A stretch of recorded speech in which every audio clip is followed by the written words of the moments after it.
Dawn Eubanks, Associate Professor of Behavioral Science and Strategy. My area of expertise is in leadership and creativity.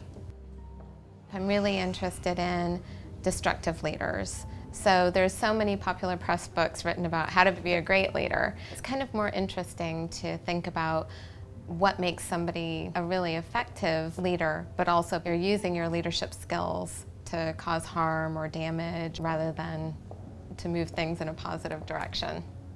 So we look at individual level, group, organizational, and environmental factors that would be present that would enable a destructive leader to emerge.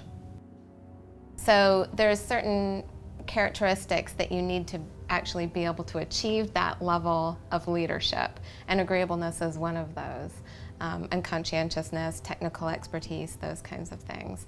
But then the thing that can make someone turn to the other side, it can be personality-based, it can be the group that they're in, and it can also be influenced by the environment that they're operating in.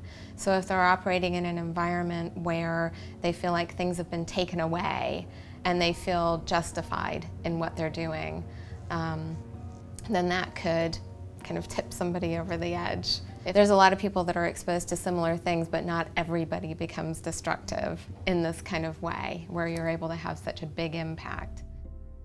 When students come into the program, they have an idea that good leaders are charismatic.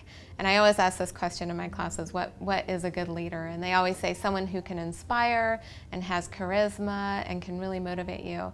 And that type of leader is very effective in certain kinds of contexts, but there are other types of leaders that are also equally effective. The idea of the pragmatic leader, I think, has been forgotten about. They are the individuals who can gather together groups of people, different groups of people, to solve very complex problems. But they might not necessarily have a really compelling vision, but they're excellent problem solvers, and they would also be considered leaders. And so that's one of the messages that I feel is very important for me to convey to students, is that it's not all about the charisma.